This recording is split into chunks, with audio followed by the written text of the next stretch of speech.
Join your palms together and recite after me. Homage to the Blessed One, the Arahant, the perfectly enlightened one.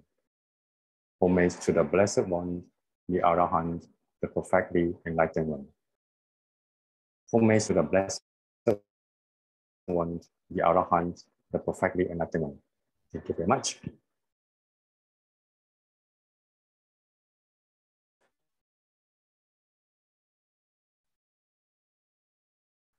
So, good evening again, all of you. I'm glad to see you all here.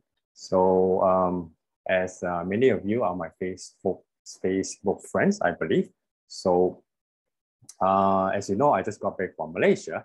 So it was like just 2 weeks ago, less than 2 weeks ago. And, you know, just recently, all my friends in Japan, the first question they asked me was, how are you in Malaysia? You know, do you miss Japan? How do you cope with your life in Malaysia?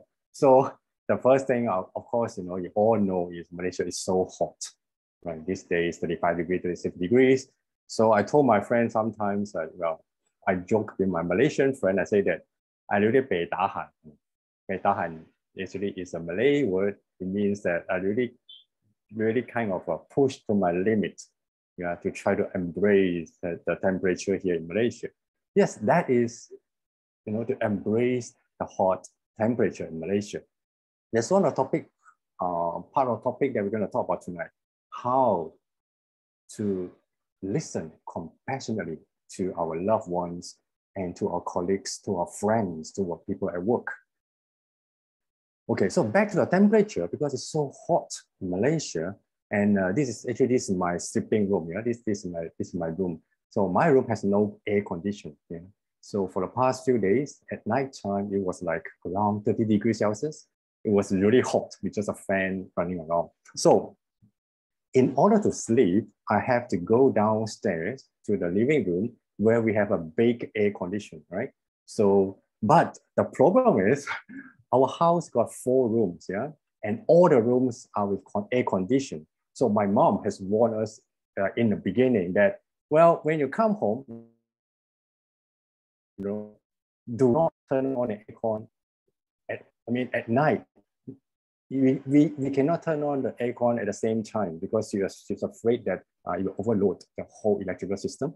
So she has warned us that do not turn on the air conditioner at the living room at night. So, but I think just a few days ago, yeah, when it was so hot at night, I couldn't really sleep, which is my fan turning on. So I had no choice that I had to go downstairs, you know, without my mom knowing, and turn on the air conditioner and try to sleep.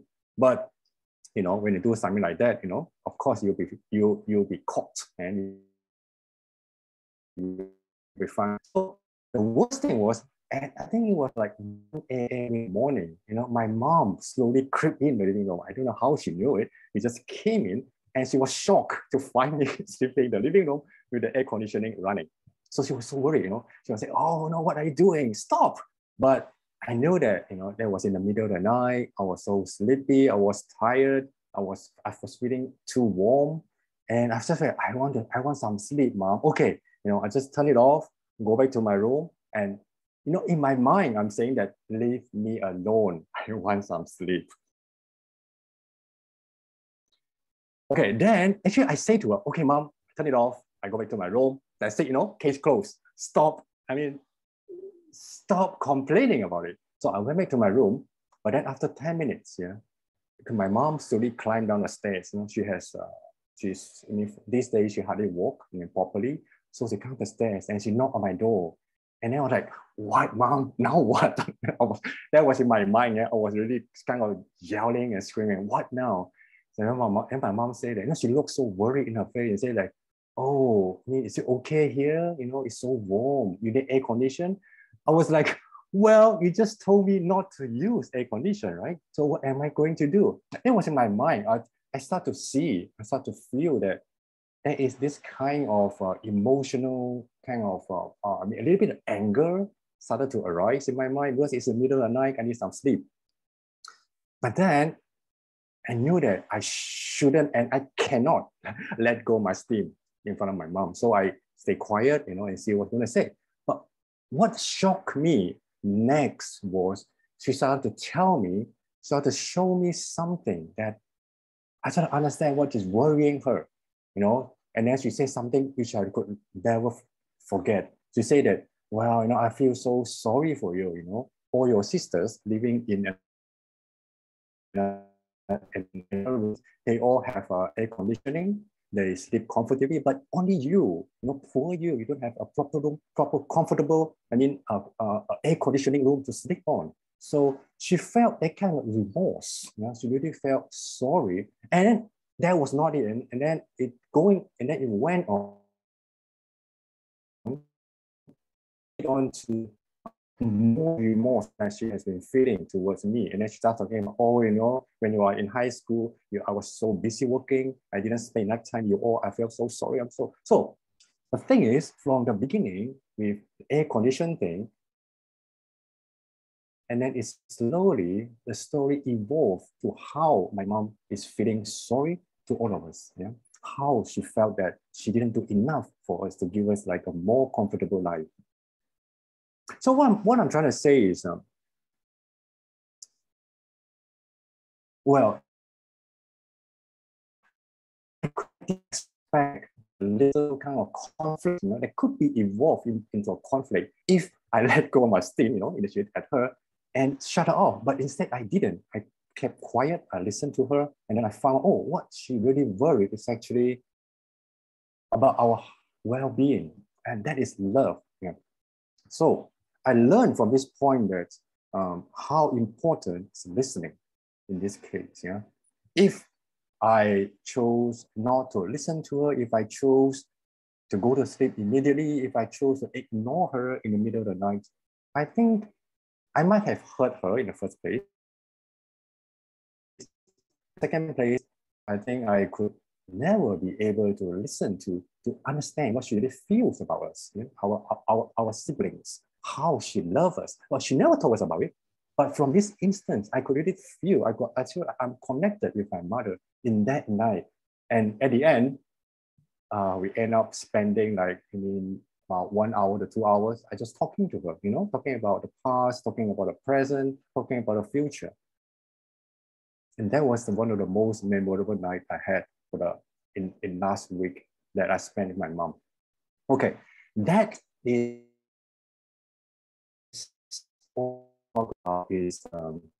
listening. Listening for me, this is a very, very important listening to me. That's what I'm going to talk to you about. Yeah? How, if we are willing to give some time to other people, our ears to listen to what they want to say, instead of jumping straight into our reaction, anger, hatred, greed.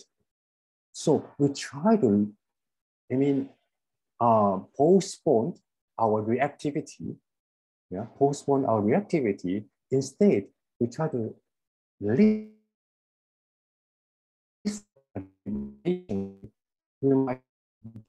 Result of the conflict, of the possible conflict, might turn out to be a completely different thing. And that's what I want to talk about today. Yeah? So in compassionate listening, I believe that there are three very, very important components. Yeah? The first one is attention. Yeah? To give attention to the people you want to, the first thing you have to do is to have attention, to pay attention. Second one is acceptance. Yeah? So what do you mean by acceptance? Well, we'll discuss later. And the third one is altruism. Altruism in Buddhism means selflessness. It means not about us. Yeah? When we listen, it's not about us. It's about the other. It's always about the other people, how they feel, what they want, how they see us, what they're going through. So this is altruism. It's not how I think, how I look at it, how I feel. It's a complete opposite. All right? How does that work? Okay. Let's go to attention. Yeah. Okay. Attention. Now we all know what attention is. Yeah? Attention is, to make effort to focus on one person when he or she is talking, telling a story, speaking, or have a conversation. that is a very first component we need to have before we can have meaningful attention. Yeah? The movies Top Gun, the Maverick, that is in cinema very recently. Well, I'm sure many of us have watched that movie, right? Top Gun. So there's one scene in the movie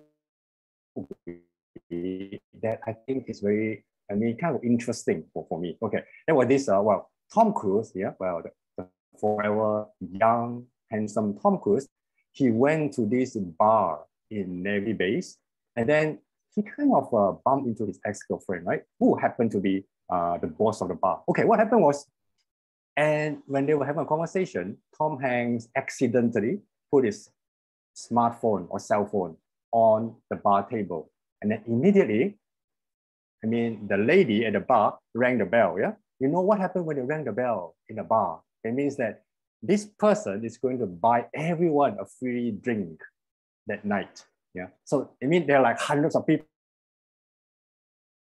in the bar. Imagine, it can cost you a fortune.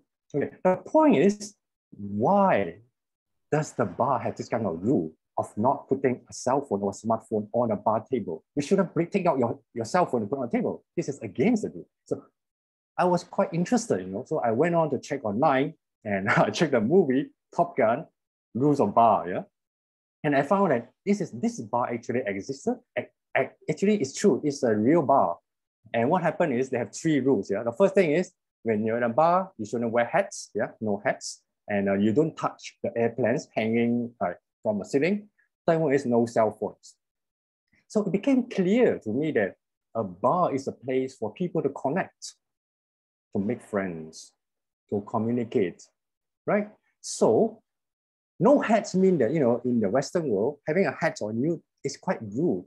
Whenever you want to talk or go to somebody, how you take off a hat, right? So that is like the prerequisite, the manner before you talk to anyone. So that is a no hat. And then no cell phone. This is really sure that you shouldn't have your cell phone on top of a table whenever you talk to somebody. So this is interesting. Yeah? But it's because last week when I first got back, and then I started to have conversation. I had one gathering with my friend, Now in Malaysia, I don't know, actually for young Malaysian people, when you go for a drink with your friends, the first thing you'll notice is everybody take out their phone, right? And then put on top of the desk or the table. Well, I know how you feel about it, but maybe we are so used to it. But actually, you think about it. Is it really necessary to have a cell phone inside and you can on right next to you all the time, even when you're talking to your friends? Okay. I love a kind of comparison given by one famous author who says that, well, especially you just looking at your cell phone when talking to other people, even just by taking a beat, while talking to yourself, talking to your friends face in face, that is no different than you're holding a newspaper in front of you, start reading while you're having a conversation with other people. You get what I mean? So in the old time, when we're talking with family and friends, we would never hold up a newspaper, right, in front of us and start reading. That is very rude. That means that stop talking, I want to read the newspaper. Right? But how come we can do today having a cell phone in our hand while talking to our friends? Isn't it the same thing? So this is a message, yeah, that was given by the author. I think it's really true for today. So we start to lose attention to people around us. We spend too much time on our cell phone, on other things, that we start to have a kind of, our attention is leaking to other things, right? So this is what I mean by attention is a first prerequisite for having a very meaningful conversation, right? So at this point, let me pause for 1 second. I will like to share you a very short video clip, yeah? So share it. Okay, please be patient and hope you enjoy that little movie. Oh, sorry, what is that? Okay, Google Chrome. Yeah.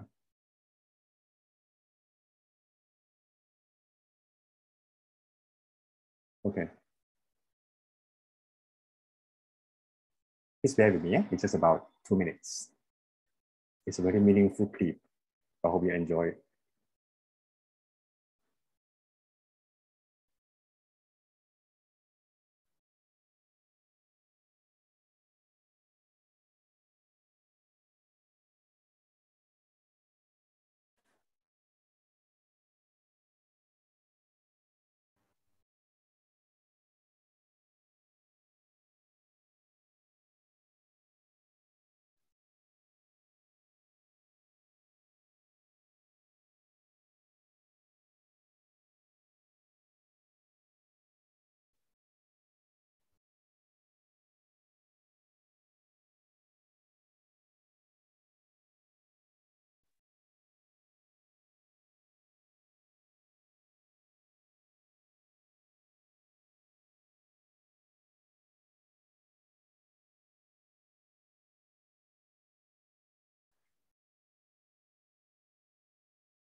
Okay, so you've seen this video. We can name. Oh, can you see the screen? Oh, okay, maybe not. Sorry, I have to share it again. Desktop 2. And okay, share. Is it okay? All right. No sound for the video. Okay. Well, sorry about that. I thought okay. Well, the video actually has no sound. It's just a music background, yeah. But anyway, there's no conversation. I'll make sure I'll turn it again for the video. We got another video coming up. Okay. Now, yeah, that video is about the connection of human being, that we have lost connection. So attention, you know, that's what I'm trying to mention again. Attention, actually, in Buddhist practice, especially meditation, attention is the most important, technique that we have to master and to maintain. I remember my master always, my meditation master always told us that focus, breathing in, out. That's it, Don't switch your mind to anything else. Focus on the breathing in and out for 30 minutes, 1 hour, 2 hours, 3 hours. So focus, that means paying attention to one thing at a time. Yeah. The problem with today's society is we are so distracted by our cell phone, by our work, by our hours. It's just too much information to consume and then too little time to use. That's why it's becoming clear to me that it's even more important for nowadays. If you want to have a good connection, good conversation with our family, with our friends, with our colleagues, we should pay attention at that exact moment when we want to make a connection. All right, like a father and a son. When a father want to talk to a son, stay away from the phone, put it in a pocket, right? When a mother want to take her daughter to a walk in a park, put the cell phone away and just focus on that child, what she's thinking, how she's enjoying herself. Look at every smile on her face that she's trying to communicate with you. That is the most valuable, touching experience that we human can have. Right? So I believe that by focusing on one thing at a time, we will be able to have a more meaningful and interesting communication. So first thing, attention. Yeah. But what if you tell me that, well, Sifu, I don't use cell phone, I'm very, I I can control myself, you know. I always put my cell phone in my pocket whenever I talk. Okay, that's good, you know, that's the first step. But even though we don't look at the cell phone, but when you talk to others, are we really paying attention? Is our mind wandering somewhere else? Are our minds still thinking about the game, like a football game, or that we watched last night on the TV? Or is our mind actually listening to the person in front of us? Is our mind actually paying attention to even the to the body language, yeah, the non-linguistic language that we are receiving all the time? So that is a more important. That's where we put our mind. That is the most important thing, is attention. So the first rule of communication is pay attention, yeah, and stop distracting ourselves from other things. Okay, and okay, and the next thing we'll talk about is acceptance. Yeah, acceptance. What is acceptance? I remember when I first learned about meditation a long time ago. That I was in Canada. I was I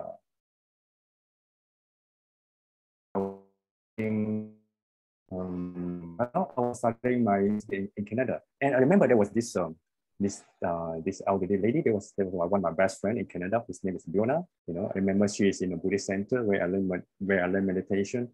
So she happened to be a very good listener. Yeah.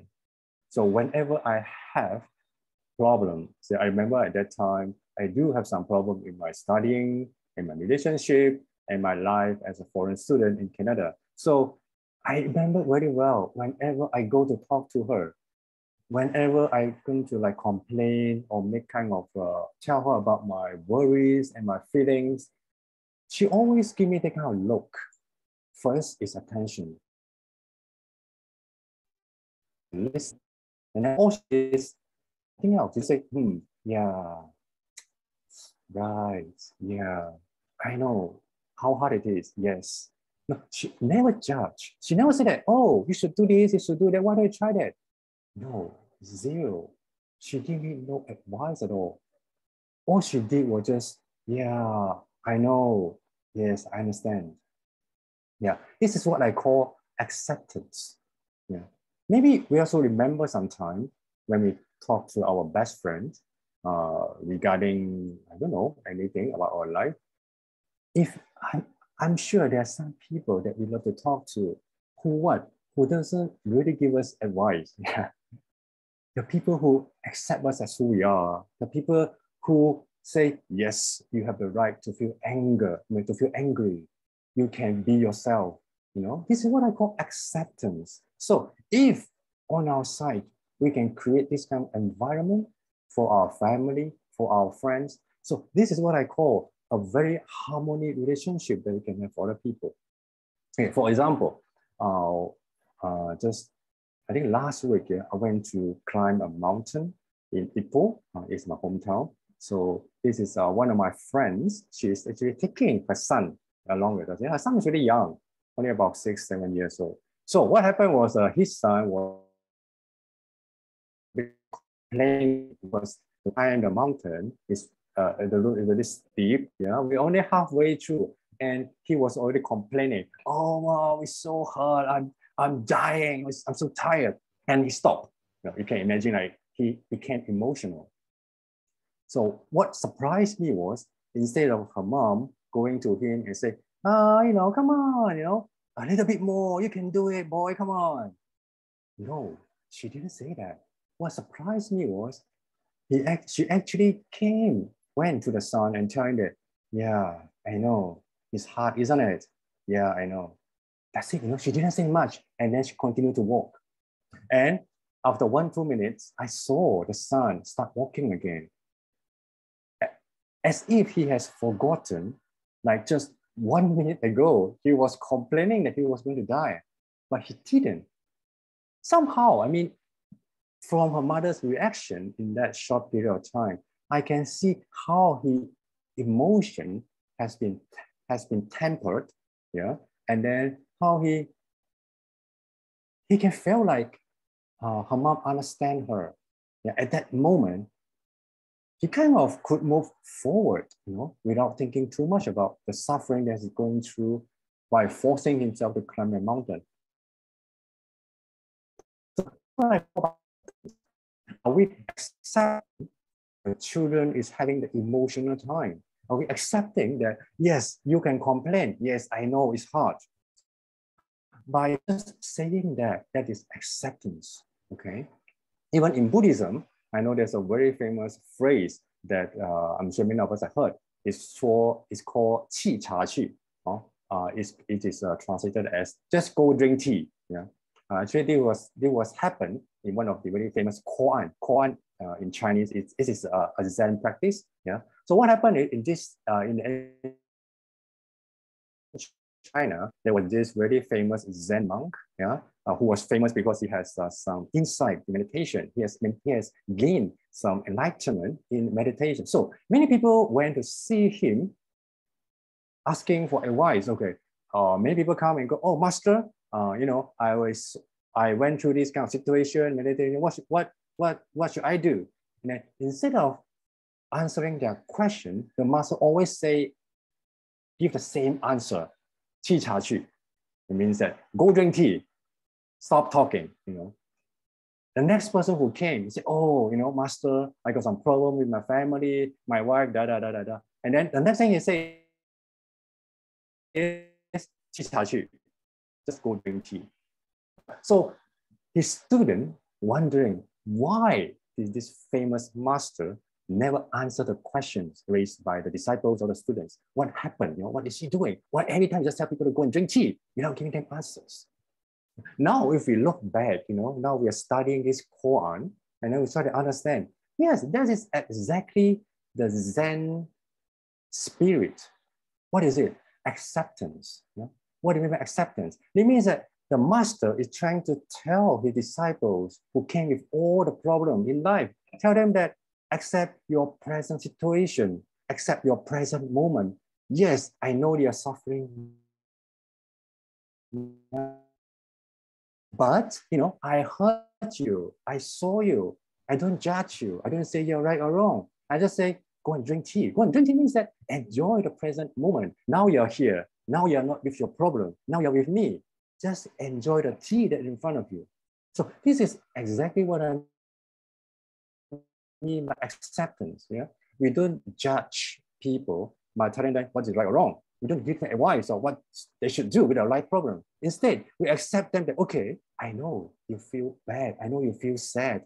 I know you feel lost in your life, but it's okay. I know, I understand. I accept you as who you are, just like this photo here. The mind and the love, the heart and the mind actually is connected. I use my mind to understand your problem. So I'm accepting you as who you are. This is a kind of an act of kindness, right? This is an act of kindness. So this is what we mean by acceptance. Okay, as I promised, I'm going to show you another movie which show what is acceptance. Yeah. So we are talking about acceptance here. We're talking about one concept, which is empathy versus sympathy. Okay. So what is empathy and what is sympathy? Empathy is 同理 in Chinese 同理, right? Sympathy is 同情. So what is the difference between empathy 同理 and sympathy 同情?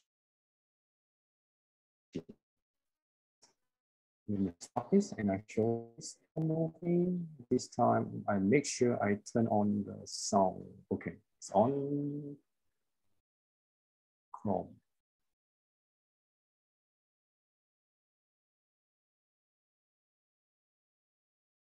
Can you see the screen? Yes, right?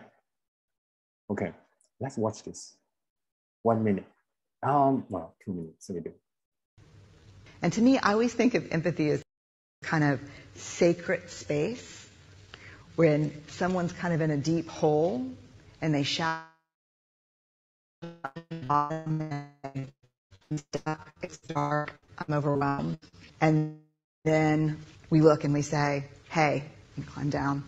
I know what it's like down here, and you're not alone. Sympathy is, ooh, it's bad, no. You want a sandwich? Empathy is a choice, and it's a vulnerable choice, because in order to connect with you, I have to connect with something in myself that knows that feeling. Rarely, if ever, does an empathic response begin with "at least." Yeah. And we do it all the time. Because you know what? Someone just shared something with us that's incredibly painful, and we're trying to silver lining it. I don't think that's a verb, but I'm using it as one. We're trying to put the silver lining around it. So, I had a miscarriage. Oh, at least you know you can get pregnant. I think my marriage is falling apart. At least you have a marriage. John's getting kicked out of school. At least Sarah is an A student. But one of the things we do sometimes in the face of very difficult conversations is we try to make things better. It's difficult. I hear you say, I don't even know what to say right now. I'm just so glad you told me. Because the truth is, rarely can a response make something better. What makes something better is connection. Hey.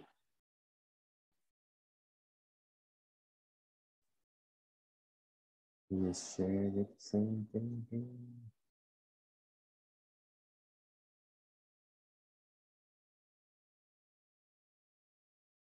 Okay. Yeah, from a movie, we can see that that is what we call acceptance. You know, it's empathy. Empathy, that means that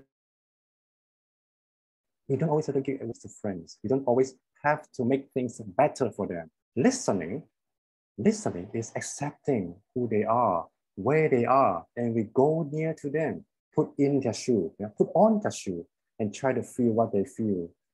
Even if we can't, the effort itself is already showing that we care, and that effort itself is already something that people want, is acceptance. That is what I mean by acceptance. It's been practiced in all religions. I think we have this time for us to really do it in our daily life. Yeah, acceptance. Okay. The next ingredient we need for a good listening is, said before, altruism. What is altruism? Altruism, as I said before, is selflessness. It's not about us, it's about other people. Okay, let's look at this famous painting. I'm sure many of us have seen it before. Actually, what are you seeing in this photo? Yeah, some people say, it's a duck, it's a bird, or on the other side, some people may say, well, it's a rabbit. So is it a rabbit, or is it a duck, or is it a bird? The thing is, there's no correct answer for it. Yeah. For me, I believe so strongly that it is a rabbit, but it may not be for some other people. For some other people, it may be a bird, a duck. So the thing about listening is to be altruism. That means that we don't hold on to what we believe to be true. Of course, I have my standard. I believe this is a rabbit, not a bird. But when listening, as I said, it's not about us. It's not about us. It's about other people. If you think this is a bird, okay, at this point, it's a bird, right? So this is what we call altruism in listening. We don't use our judgment, we don't use our value to put on other people and try to put them in the mold and try to make them think and feel like us. That is not listening, that is teaching.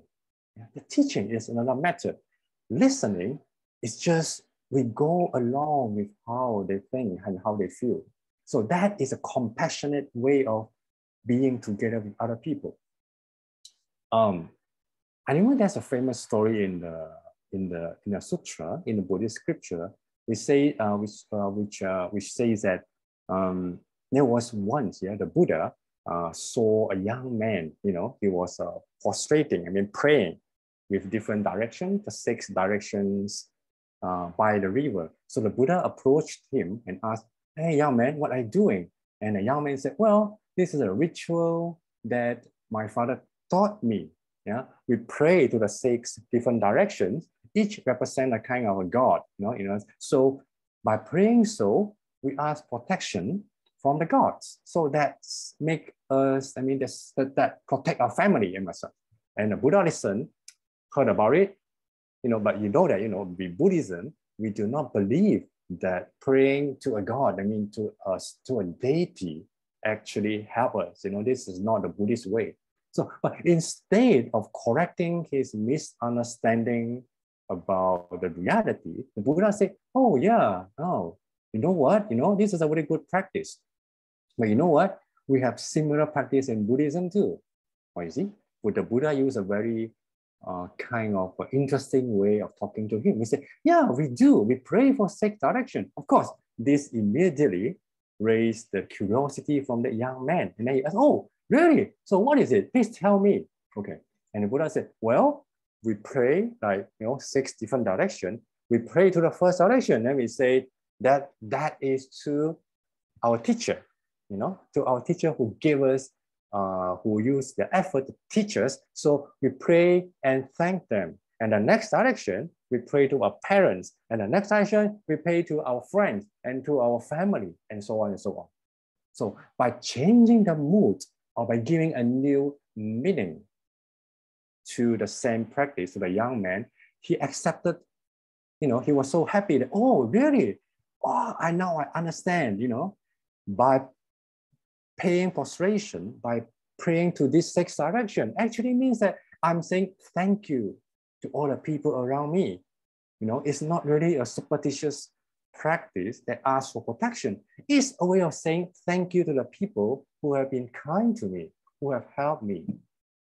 So we can see that this kind of tactic here is used by the Buddha all the time in the scripture. So that is what I mean by altruism. Yeah, the Buddha didn't go and talk to, no, according to the right view, we don't pray to deity for protection. This is not the right way. We always generate a kind thought, but he didn't say that. He didn't preach. He didn't teach. He didn't try to say that he was wrong. Instead, he gave it a new meaning by listening carefully, understand his situation. Yeah, remember, the Buddha was actually seeing the rabbit, but the young man is actually seeing the bird. But instead of telling him, no, you're wrong, this is a rabbit, the Buddha said, well, yeah, it's a bird, but this is a meaningful bird. The bird actually, is doing something more meaningful to your life. So this is exactly what I mean by altruism. We put aside our judgment, we put aside our value, and then we listen to the person and be with them. Yeah. I remember, okay, there's another also funny story that happened to me. Well, I wouldn't say it's funny. I feel quite sorry about that. There was, I think, a long time ago when I first attended one of the counseling sessions.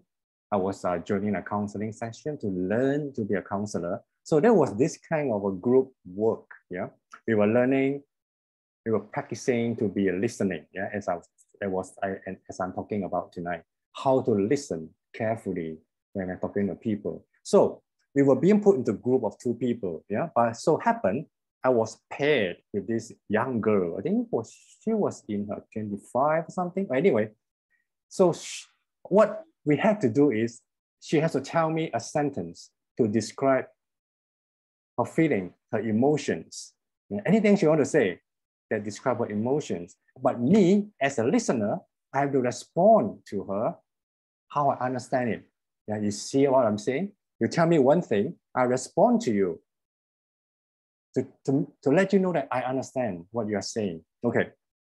And then it started, right? So she told me one very interesting sentence. She said that, well, I am a person with stories. Actually, she was saying in Chinese, yeah, 我是一个有故事的人. In Chinese, when you say that 我是一个有故事的人, or I have, a lot of, I have a lot of experiences in stories. Actually, that means that for me, it means something like I was hurt before. Yeah, I had some unhappy experiences. So that is what it means in Chinese. So when I heard that, immediately I can answer, oh, she's having a hard time. Yeah, but I don't know why, because at that time, I was trying to, you know, I was still very young. I was trying to prove that, you know, I'm really learning well in the learning session, in the listening session.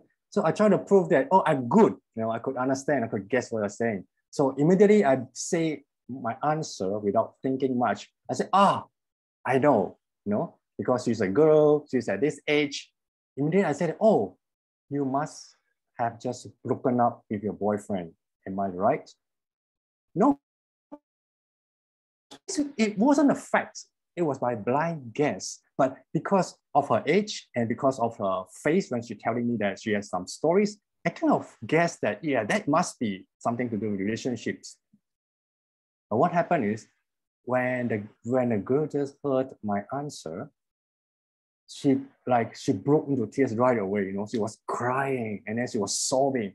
Oh, I was really shocked. I didn't know how come an answer like that could make somebody cry like that. She actually broke down and cried until our teacher has to come, you know, come to our group and try to make her feel better and try to, oh, what happened? You know, what did you say? You know, they want to know what happened here.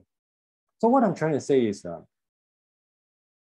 I was trying to prove I was good, yeah, by guessing what other people are going through without standing on her position. I was on my side. It's about me. I want to prove that I'm good. I'm a good listener. I know, I understand. But I forgot that I say something too direct that could hurt her feeling, that could make her feel even worse. So that was my experience. That's what I'm saying.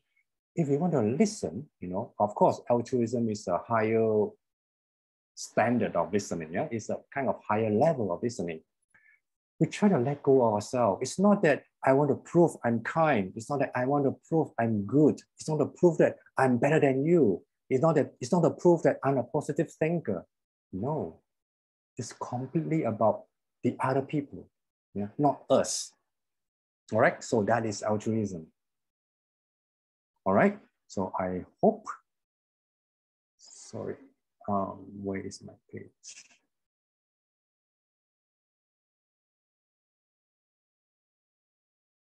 How come I don't see your faces?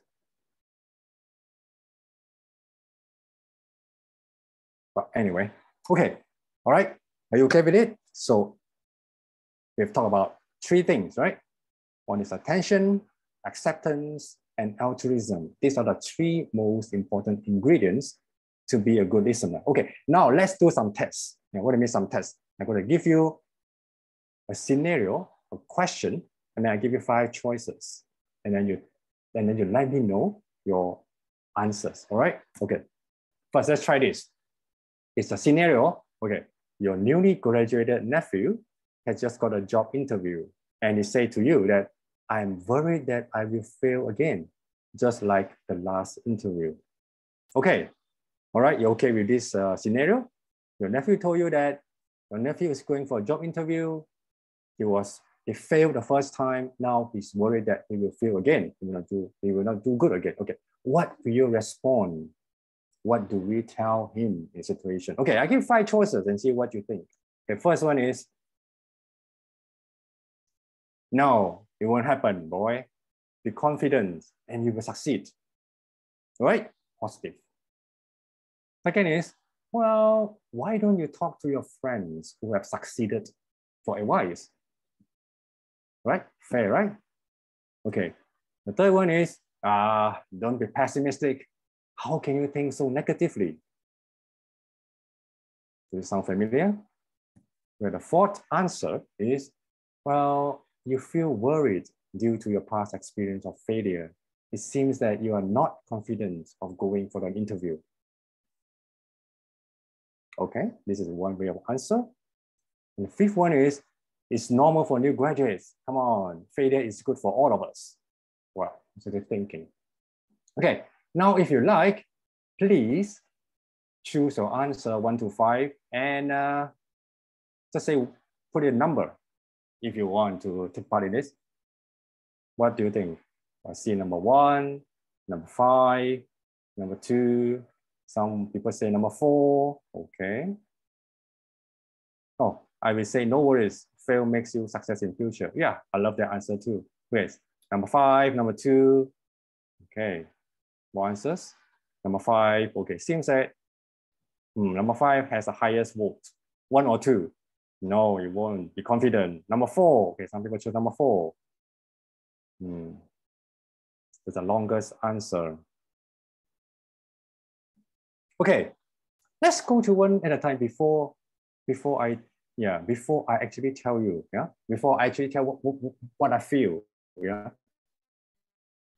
Okay, for first answer, no, it won't. Be confident and you will succeed.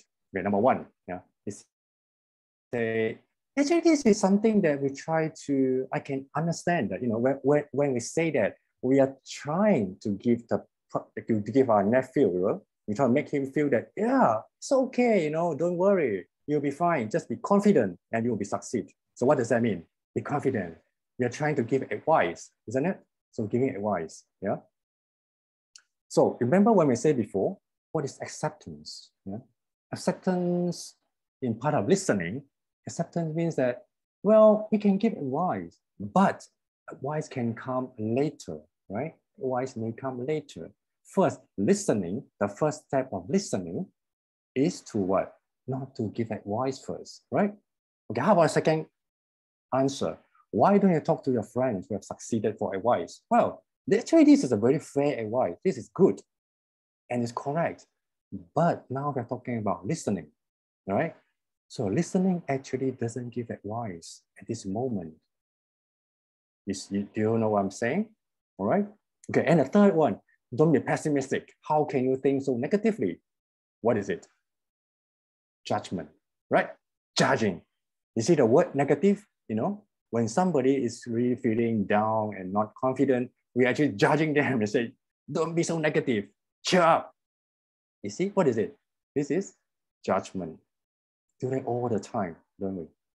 Right? And the fourth one is you feel worried due to your past experience of failure. Okay, we are telling them that telling them what they are going through. It seems that you are not confident of going for the interview. Right? This is not how we feel. It's about them, right? You're talking about them. Oh, you're worried. I know. Okay. Then we're talking about, oh, you're not confident. I can sense you're not confident. Okay. You see, this is acceptance. We are not judging whether they're doing right or wrong. We are not telling them what to do. We are just reflecting to them like a mirror. It's about them. It's about them. It's not about us. It's about them. Oh, I know you feel bad now. Yeah. You remember that short movie I showed you before, just like a few slides ago, when that bear, when I don't know, what was it, the deer? If he fell down to the hole, and what did the bear do? He climbs down, right? And what did he say to him? What did he say to the deer? He just say that, yeah, it's bad. I know, but I'll be with you, right? He didn't judge, he didn't give advice, but just not trying to solve the problem for the people, but try to connect. So this is what I mean by connect. We say that, oh, I know you feel worried. I know you're not confident. This is connection. We are trying to stand. We're trying to fit in the same shoe as a person is going through, or we're trying to be the same frequency with the person. You see what I'm saying? Okay, that's number 4. So number 5 is normal for new graduates. Failure is good for all of us. How do you feel when people tell you like that? It might feel good, in some situations, but it doesn't work all the time, Sometimes we can feel like, oh, you are like sound like a teacher, So it's a teaching process. Of course, sometimes it works and sometimes it does not. So at the end, of all these answers, of course, they're all correct answers, What I'm saying is, if in this station, I will prefer my answer to you number 4. You feel worried, This is what we call acceptance without judgment. Yeah. And at first we pay attention to hear the problem, and then we accept it as they are, and then we let go our wants, our wish to teach, our wish to solve problem. We try to let go of it. So this is what I call listening, compassionate listening. Okay. All right, we try another question. Okay, last scene two, yeah? Your student yell at you. You don't understand the feeling of a homosexual person. You see that? If you're a teacher, that might happen to you before, right? So students say that you don't understand us. Us mean that we are homosexual people. You don't understand us. You know, stop correcting me. Okay, how do you answer that? First thing is, yes, of course I understand. Okay, you know, you try to agree with him, right? Second answer is, you don't have to care for others' view. You know, now it's like, oh, you know, it's okay as long as you're happy. You don't have to care for other people. It's fine, just be yourself. Well, you know, it's a way of consoling. That's true. You know, you can't expect the society to understand you. Well, you know, it's another conformity. Yeah, it's to confirm that yes, you're right. You know, nobody can understand you. You know, it's like saying that nobody can understand you. I know it's bad. And the next thing is, well, you know, you feel that you are not being understood and accepted by the society, and you feel sad about it. If you want, you can talk to me about your feelings. All right? It's another way. And the last way is, homosexuality is abnormal. You should seek help. Okay, now let's try it again. What do you think about it? Which one will you choose? How will you react? Four. Well, I mean, okay, now it's like choosing the longest answer seems to be the, you know, the safest way to do it, right? Okay, for number 3, yeah,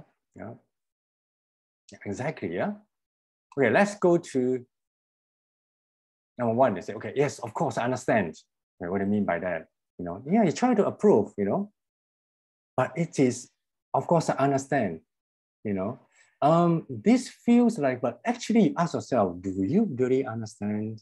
If you're not a homosexual person, do you really understand how they feel? You know, don't just say it because you think it is good to say. Say what you mean. If you don't understand, say you don't. Sincerity is the most important skill. I mean, the most important characteristic in listening. Don't lie. Okay.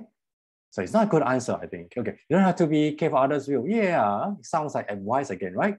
The third one, that's true. You can't expect society to understand you. This is also another judgment, right? How can we say the whole society cannot understand you? I mean, somebody's already feeling it, and then you kind of push him further down to the rabbit hole. Okay, of course, the last one is like more like condemnation. Homosexuality is abnormal. You know, yeah, you're sick. You know, you should go see a doctor. That is a very strong word. So number 4 is good. You see what kind of feeling are we giving to the person? We understand them. Oh, I know, you know, you're worried about being not accepted by the society, and then you are sad. But if you want to talk, I'm here to listen. You see, no judgment. Yeah, we don't judge. And then we try to be, we don't pretend we understand. Of course, it's hard to understand. If you're not homosexual, it's really hard to understand. And all of this. So this seems to be like, for me, this is my choice of answer too. You know, we feel that we are not being understood and accepted by the society. All right. Is that okay? Okay. So up to this point, do you have any question? I mean, if you have, please don't hesitate to type in the chat box, and we can discuss. Let me stop sharing this for one moment. Okay, sorry, just, I shouldn't quit first. Yeah, let me just, okay, now let's pause for if you have any question.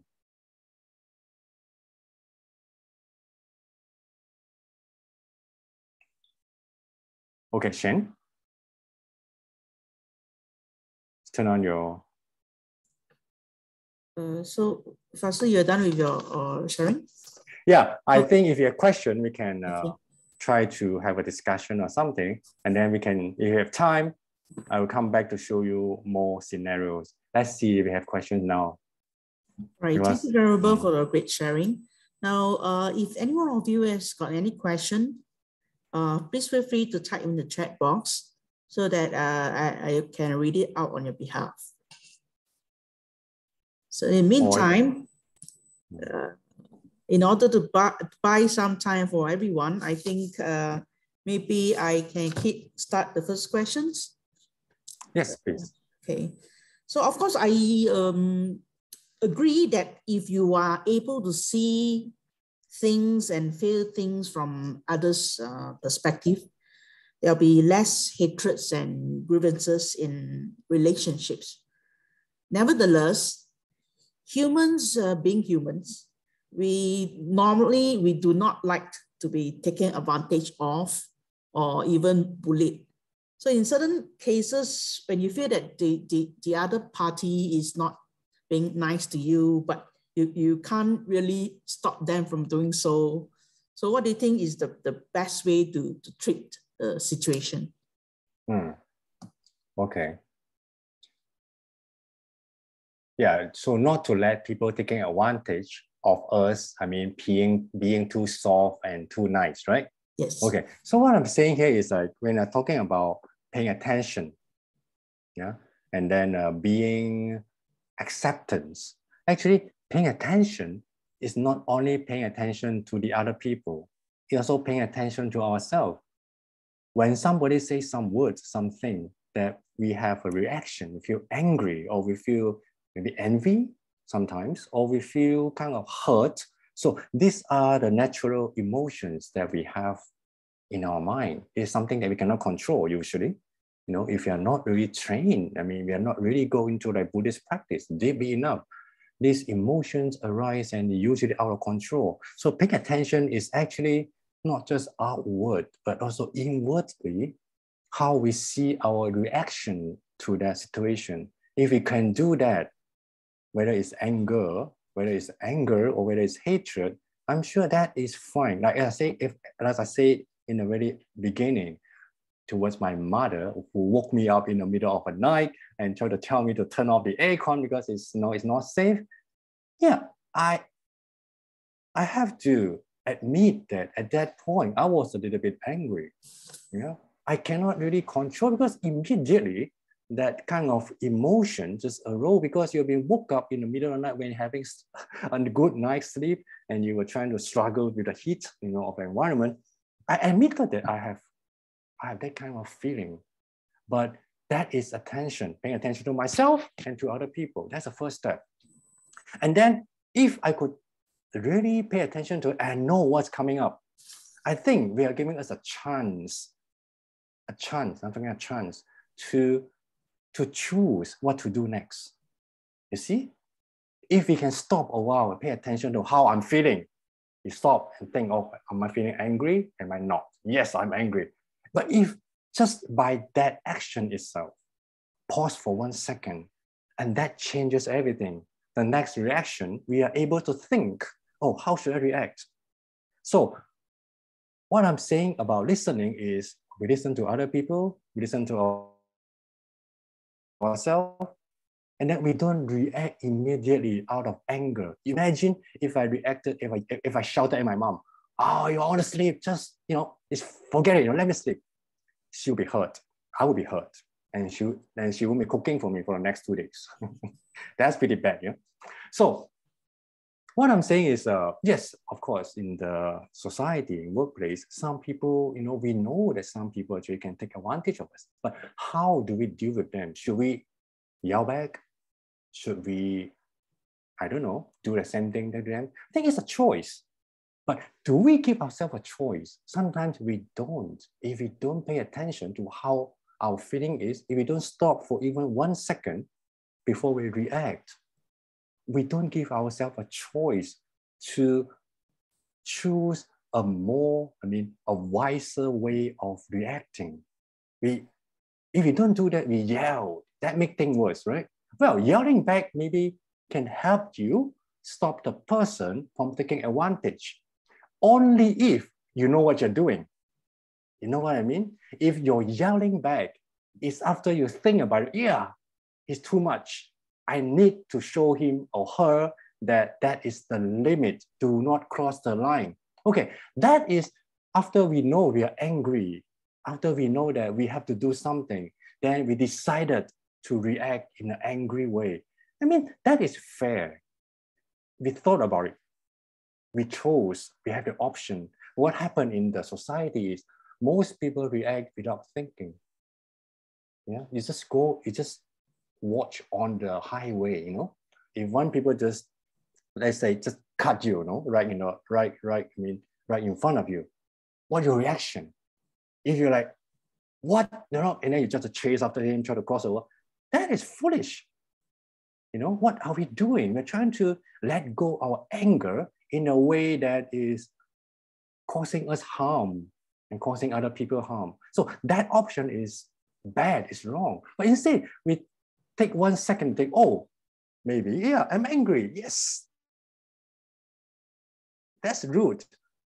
What if, you know, what if this person is having emergency? We don't know. We never know.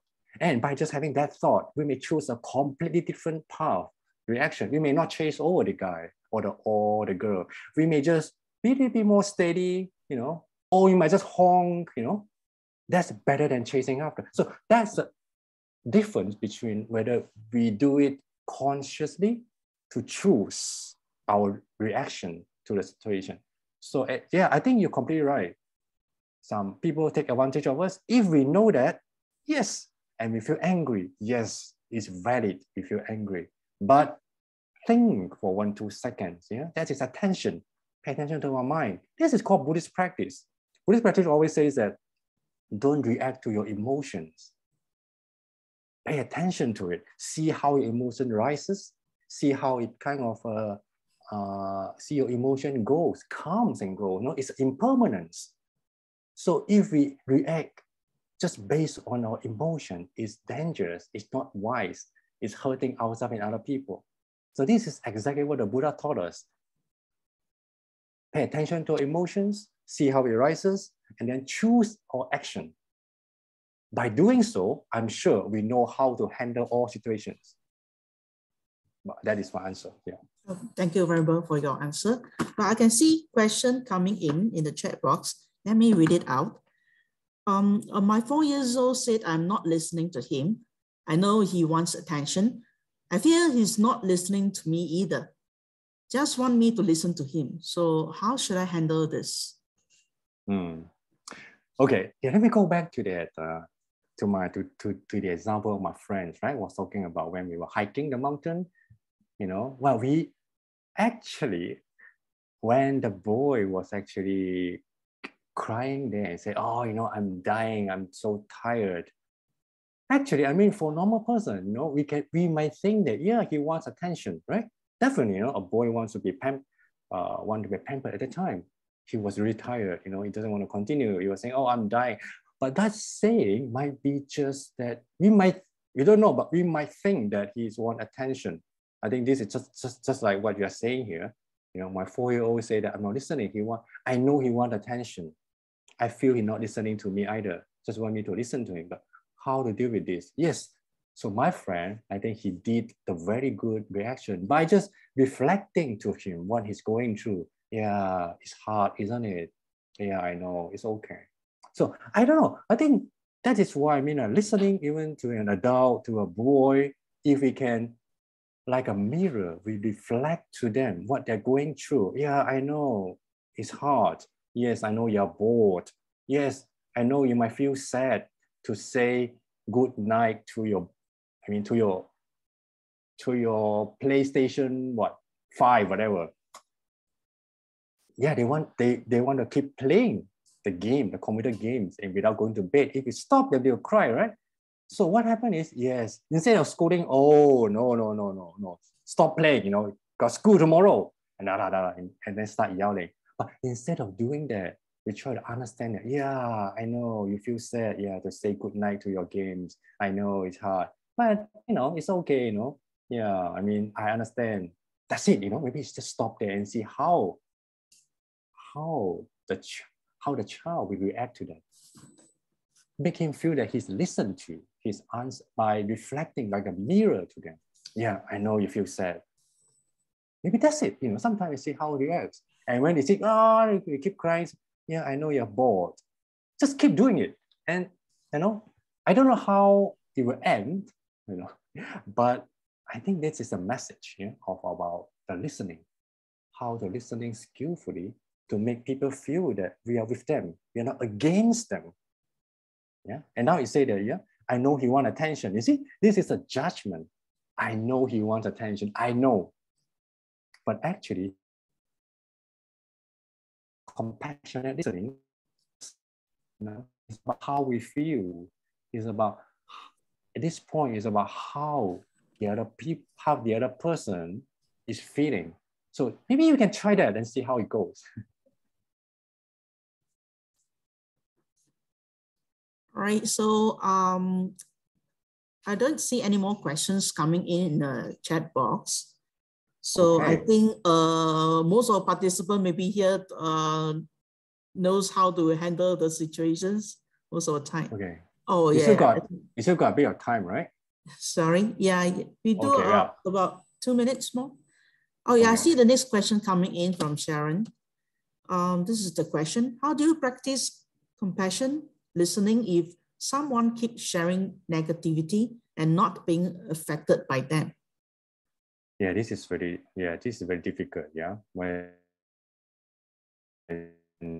somebody, especially those who are going depression, you know that actually, yeah, not to be affected by them. We need to have attention to our own feelings. Yeah, I mean, as I say, as we saw in a movie, being empathy. Actually, you know, we try to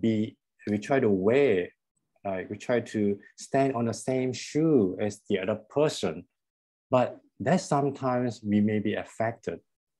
So it's important to draw a line somewhere, you know, draw a line meaning that, yes, I listen to you, you know, I try to reflect how you feel, I try to feel the same as you do, but you have to know yourself, you have to keep monitoring your own emotions. When you feel like, oh, you know, I really feel dragged down, you know, my energy is drained out. If you are feeling that, then you have to somehow, you know, skillfully tell the other person, I mean, frankly, that, oh, you know, I know how you feel. I'm sorry, but today I'm really tired now. But can we talk again some other time? You know, I'm very sorry that I really want to listen, but you have to draw a line somehow. But that is the experience, you how you actually feel. That's why we need to have attention to ourselves and to the others. Of course, even I know some counselors, yeah, who actually doing counseling every day. You know, like how many people the counselor have to see every day just to listen to problems and suffering. That's very hard, yeah. So what they do, my friend told me this, they have like buddies. Buddies mean they have a support system. Whenever they feel, I mean, lack of energy, when they feel down, they talk to other people. They talk to their peers, they talk to their friends, and try to support. So when try to not do it alone, you know, when you're listening to your friend complaining to you a little bit about, and you yourself try to find a support, either someone close to you, your family members, or someone that you can trust, and tell them, you know, also let go your feelings, your uncertainties, your anxiety. So it's a two-way kind of help. You know, you're helping others, and you need other people to help us. I think that is an ongoing process. So I won't say there's an easy answer to that. You know, how to stay away from negativity and not being affected. I think that needs a lot of training, especially meditation helps a lot. If we do meditation, I'm sure we can have more awareness of how our feelings and emotions are. But before we have that kind of capability, it's good to have someone that we can talk to share our feelings. So that is a teamwork, you know, in a way. We not just accept all the time. We also have to let it out sometimes. So that is what they call, we need a support system. Yeah, it's not easy. I can guarantee it's not easy, but you have to keep trying to find a balance between yourself and the others. So these are some advice I can think about. Thank you, Venerable, for the answer. I mean, due to time constraint, where we need to end the talk here. So for those that still have got any questions, please feel free to stay back after the talk. We will leave the Zoom on for maybe most probably around another 15 minutes or so that you can ask questions. So we would now like to invite Venerable You Min to dedicate merits for tonight's event. Okay. Just let me share the screen. Desktop.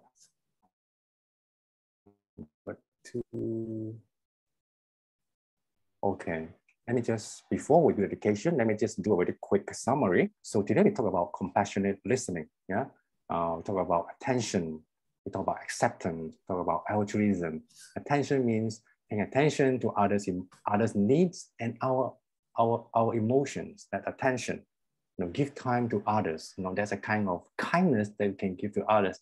And big acceptance means that we accept who they are without trying to solve their problem, right away. That comes later. But when the listening part, we try to accept who they are, give them a space, a room, and respect them. And altruism means that, remember, it's not about us, When we are listening, it's not about us. It's always about the others, yeah? This is what we call altruism or selflessness in Buddhism. It's not about us. It's about others. So these are the three concepts that I have shared with you, and I hope it helps us in our relationship with our loved ones, our families, and friends. Okay, now let's do a really short metta prayer, and you can repeat after me, and then we'll dedicate together by the end of this. Okay, so please join your palm together and we recite this metta passage together. May every living being, our minds as one and radiant with light, share the fruits of peace with hearts of goodness, luminous and bright. If people hear and see how hands and hearts can find in giving unity, may their minds awake to great compassion, wisdom, and joy. May kindness find reward. May all who sorrow leave their grief and pain. May this boundless light break the darkness of the endless night. Because our hearts are one, this world of pain turns into paradise. May all become compassionate and wise. Okay, just before we end, I'm going to show you that we will do dedication together, but with the movie, with the video together. Yeah, it's a very beautiful song sang by Venerable Heng Shui from America. So I'm sure you love it. Yeah, you can sing along with the lyrics that we just chanted. That's the metta dedication to ourselves and to other people. Can you hear it? Okay. Yes. Okay.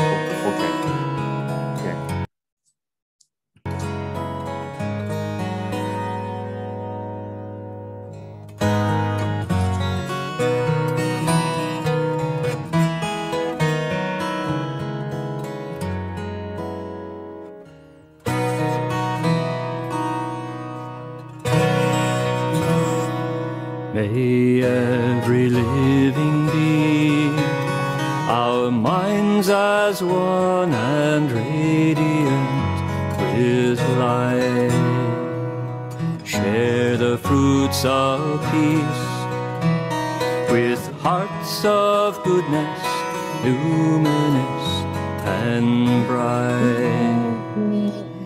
If people hear and see how hands and hearts can find in giving unity,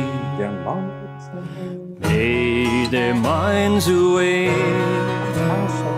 to great compassion, wisdom, and to joy. May kind happiness find reward. May all who sorrow leave their grief and pain.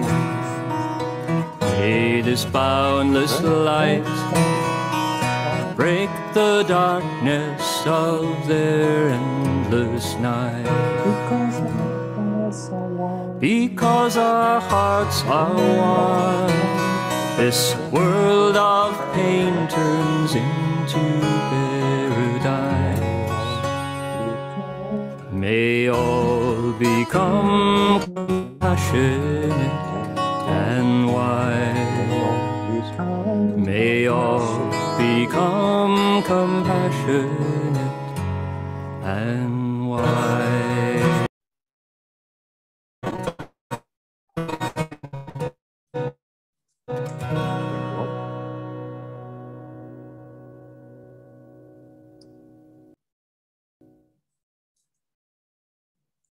Okay, that's all. Okay. Now, on behalf of People's Buddhism Studies Society, I'd like to thank Venerable You Min for tonight's sharing and everyone for your time. We look forward to see you soon. Good night. Good night, everyone. See you again.